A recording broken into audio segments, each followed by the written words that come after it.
आज शिवरात्रि देशभरका शिवालयमा भिड। पशुपतिमा 10 लाख दर्शनार्थी आउने अनुमान।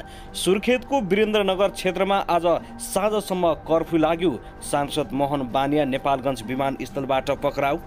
रेलवे ऐन नहुँदा जनकपुर जयनगर रेल सञ्चालन अझै पनि अनिलमा। अवैध तरिकाले सुन भित्राउने एकजना युवक पक्राउ। त्रिविका समस्या संवादबाटै समाधान गर्ने आयोगको निर्णय। एकाएक सवारी दुर्घटनामा घटनास्थलमै 9 जनाको ज्यान गयो। रुस युक्रेन युद्ध, नेपाली उद्धारको चासो सरकारसँग तथ्याङ्कै छैन। एमसीसीको इफेक्ट माओवादी छाड्नेहरूको लहर चलेपछि विशेष सम्बोधन गर्दै माओवादी केन्द्रका अध्यक्ष प्रचण्डले एमसीसी बारे प्रश्न पार्न दिउँसो 3 बजे पत्रकार सम्मेलन गर्ने। जबरजस्ती संसदबाट एमसीसी पारित गरेको भन्दै विप्लव सहित 6 दलले भोलिपल्ट नेपाल बन्दको आह्वान।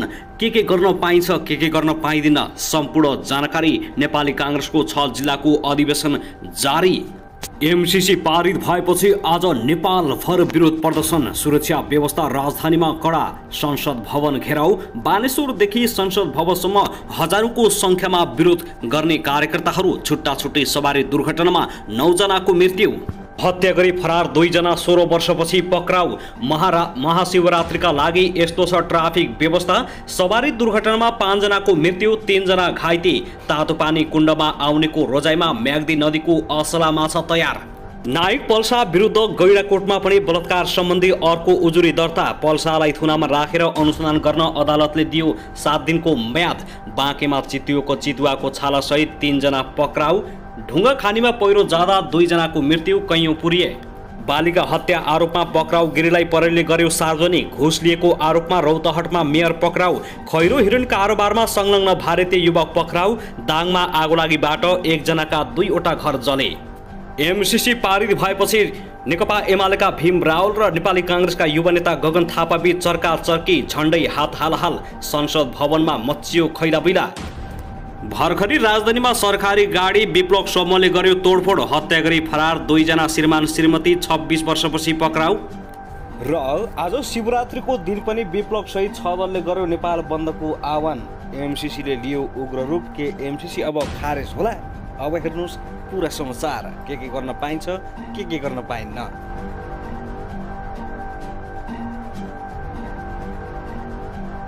दर्शकबिन नमस्कार। युट्युब च्यानल नेपाली खबर मिडियामा तपाईहरूलाई हार्दिक स्वागत छ।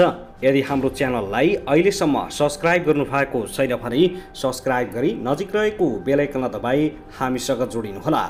दर्शकबिन सदा झैं आज पनि हामी तपाईहरुमाझ देशभरका विभिन्न खबरका साथ उपस्थित भइसकेका छौं। यो भिडियोलाई अन्तिमसम्म हेरी हामीले साथ दिनुहोला। दर्शकबिन हाम्रो मेहनतको लागि एउटा सानो लाइक गर्न भनी नभुल्नुहोला। कहाँदेखि हेर्दै हुनुहुन्छ, के भन्न चाहनुहुन्छ, आफ्नो मनमा लागेको प्रतिक्रिया अवश्य पनि राख्न नभुल्नुहोला। कुन देश कुन ठाउँबाट हेर्दै हुनुहुन्छ, ठाउँ र देशको नाम पनि लेख्नुहोला। के तपाईँ हाम्रो च्यानलमा रेगुलर हुनुहुन्छ? यदि रेगुलर हुनुहुन्छ भने रेगुलर लेख्नुहोस्। यदि तपाईँ नयाँ हुनुहुन्छ भने नयाँ लेख्नुहोस्। साथै सब्स्क्राइब गर्नुहोस् अनि छेउमा रहेको बेल आइकन दबाउनुहोस् ताकि नयाँ अपडेटका साथ हामी तपाईहरुमाझ दैनिक रूपमा उपस्थित हुने गर्दछौँ। अनि हाम्रा अपडेटहरू तपाईहरूलाई के कस्तो लागिरहेका छन्, सल्लाह सुझाव प्रतिक्रिया अवश्य पनि दिनुहोला। कतै गल्ती कमजोरी छन् भने सुधार्ने मौका पनि प्रतिक्रिया मार्फत जनाउनुहोला। साथै पछिल्लो समयमा एमसीसीले विवाद पाएसँगै सडकदेखि सदनसम्म यसको विरोध भइरहँदा पनि अन्ततः गठबन्धन सरकारले हिजो मात्रै एमसीसी पारित गरेको छ। यो विषयमा तपाईको धारणा के छ? के एमसीसी राष्ट्रघाती सम्झौता थियो त? राष्ट्रवादी सम्झौता भए किन सरकारले पास गर्यो? त्यो पनि तपाईको मनमा लागेको कुरा अवश्य पनि राख्न नभुल्नुहोला।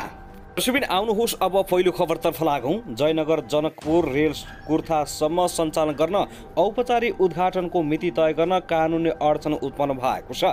सरकारले ल्याएको रेल सम्बन्धी अध्यादेश निष्क्रिय भएपछि रेल गत फागुन 1 गतेदेखि जयनगर जनकपुर कुर्थासम्म ड्राई रनमा यात्रुले नराखी दैनिक एकपटक सञ्चालन भइरहेको थियो। ड्राई रनको सफलता प्रस्ताव यसै महिनाको दोस्रो साताभित्र प्रधानमन्त्री शेरबहादुर देउबा र भारतीय प्रधानमन्त्री नरेन्द्र मोदीले संयुक्त रूपमा भर्चुअल माध्यमबाट उद्घाटन गर्ने तयारी गरेका थिए। नेपाल रेलवे कम्पनीका महाप्रबन्धक निरञ्जन झाका अनुसार रेल सञ्चालन गर्न प्राविधिक हिसाबले सबै कुरा तयार भइसकेको छ, तर रेल सेवा सम्बन्धी अध्यादेश निष्क्रिय भइसकेकाले अडचन पैदा भएको बताएका छन्।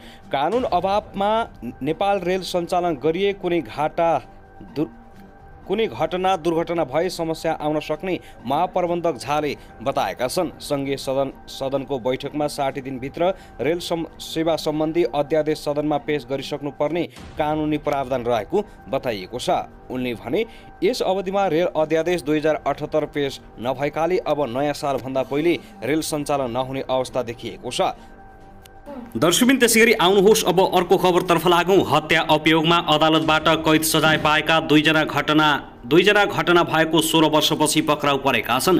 जयपृथ्वी नगरपालिका 7 जाडाका मिनबहादुर भण्डारीको हत्या गरी फरार भएका 40 वर्षीय वीरेन्द्र राणा र 33 वर्षीय रामदेवी राणालाई जिल्ला प्रहरी कार्यालय बझाङले पक्राउ गरेको हो। नेपाल भारतको सीमानाका गैडा चौकी हुँदै नेपाल आउँदै गरेको सूचनाका आधारमा उनीहरूलाई कञ्चनपुरबाट पक्राउ गरिएको जिल्ला प्रहरी कार्यालय बझाङका प्रमुख नायब उपरीक्षक ज्ञानेन्द्र बहादुर विष्टले जानकारी दिएका हुन्। जिल्ला प्रहरी कार्यालय बझाङको समन्वय तथा केन्द्रीय प्रहरी अनुसन्धान ब्युरो र स्थानीय प्रहरीको सहयोगमा उनीहरूलाई शनिबार पक्राउ गरिएको जानकारी आएको छ।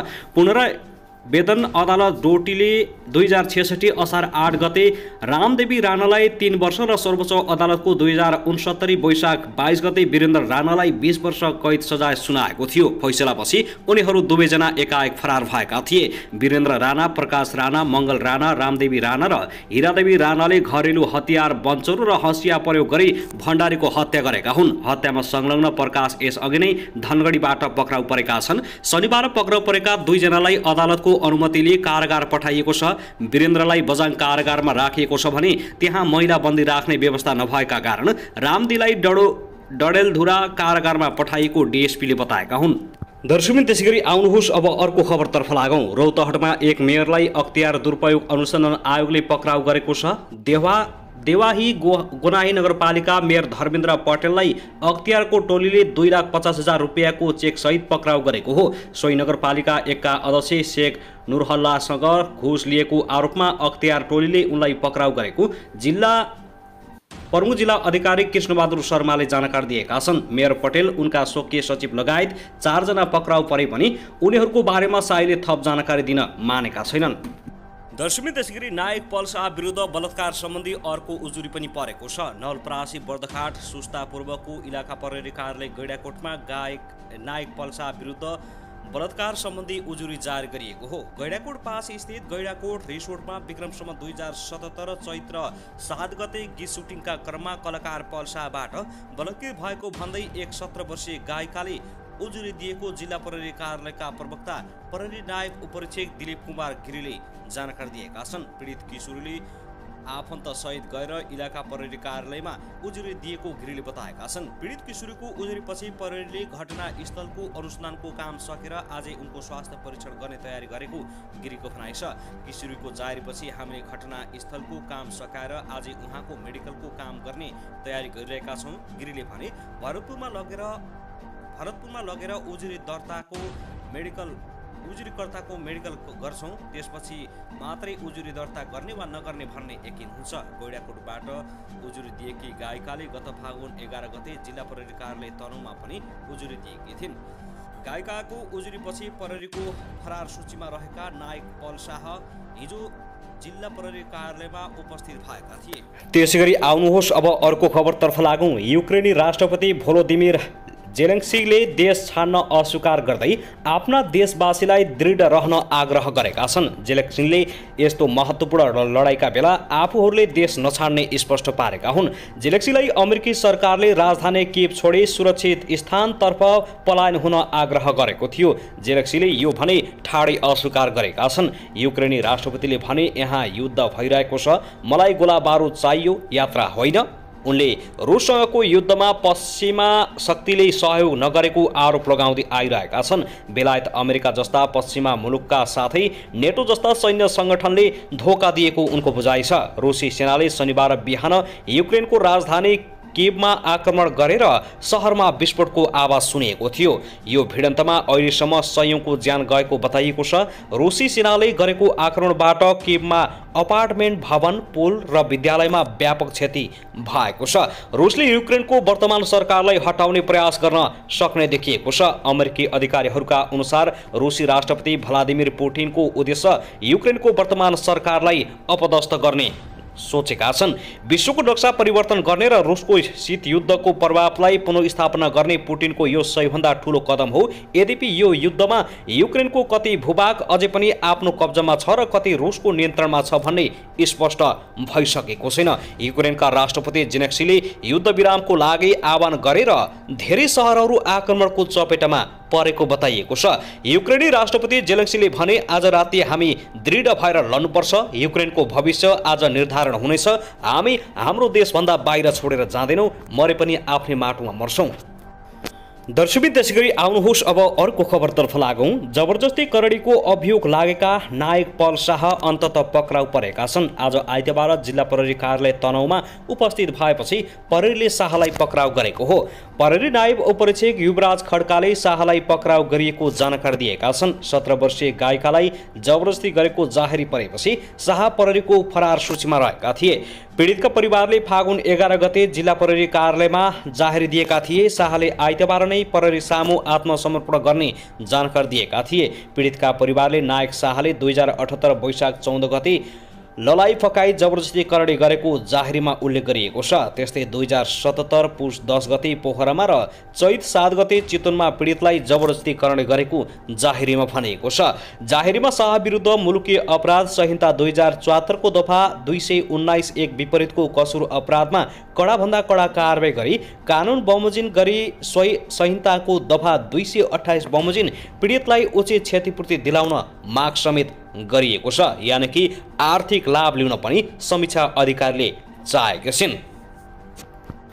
त्यसैगरी आउनुहोस् अब अर्को खबरतर्फ लागौँ। एक बालिकाको हत्याको आरोपमा प्रहरीले 2 जनालाई पक्राउ गरेको छ। मोरङको लेटाङ 8 ज्यामेरी टोलकी 12 वर्षीय करुणा राईको हत्याको आशंकामा 2 जनालाई पक्राउ गरेको मोरङ प्रहरी प्रवक्ता डीएसपी रमनजिन मुकारङले जानकारी दिएका छन्। पक्राउ पर्नेको नाम भने प्रहरीले खुलाएको छैन। लालहिरा सामुदायिक वनभित्र गाडेको अवस्थामा ती बालिकाको शव बिहान फेला परेको डीएसपी मुकारुले बताएका छन्। 11 गते बेलुकादेखि हराएको बालिकाको शव गाडिएको अवस्थामा फेला पर्यो। उनले भने, हामीले 2 जनालाई पक्राउ गरेका छौँ। अनुसन्धानकै क्रममा रहेकाले पक्राउ परेकाहरूको नाम सार्वजनिक नगरेको उनले बताएका हुन्। शव पोस्टमार्टमका लागि बीपी कोइराला स्वास्थ्य विज्ञान प्रतिष्ठान धरान पठाइएको छ। जाते माध्यमिक विद्यालयको कक्षा 6 मा अध्ययनरत बालिका विद्यालयबाट घर फर्किने क्रममा बुधबार दिउँसो 4 बजेदेखि बेपत्ता भएकी थिइन्। बालिका बेपत्ता भएपछि खोज तलासका लागि परिवारका सदस्यले प्रहरीलाई सूचना दिएका थिए। दर्शकबिन, त्यसैगरी आउनुहोस् अब अर्को खबरतर्फ लागौँ।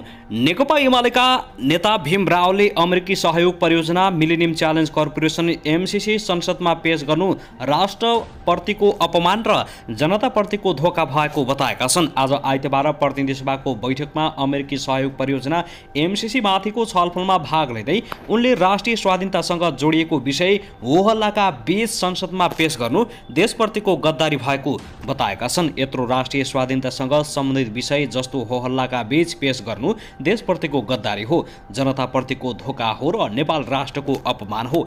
यस्तो अपमान गर्ने सरकार इतिहासमा देशघाती बनेर दर्ज हुनेछ उनले भनेका छन्। नेता रावलले एमसीसीमा समर्थन गर्नेहरू गद्दारको रूपमा इतिहासमा अंकित हुने टिप्पणी गरेका छन्। एमसीसी राष्ट्रिय हित र स्वाधीनताको विरुद्ध रहेको भन्दै नेता रावलले व्याख्यात्मक टिप्पणीबाट राष्ट्रविरोधी प्रावधान सच्याउँछु भन्नु धोका भएको बताएका छन्। संकल्प प्रस्ताव र व्याख्यात्मक टिप्पणीबाट राष्ट्रघाती प्रावधान सच्याउनु कुरा गर्नु जनतालाई ठग्नु मात्र हो। यस्तो कुरा महाकाली सन्धिका बेलामा निरर्थ संकल्प प्रस्ताव जस्तै हो उनले भनेका छन्।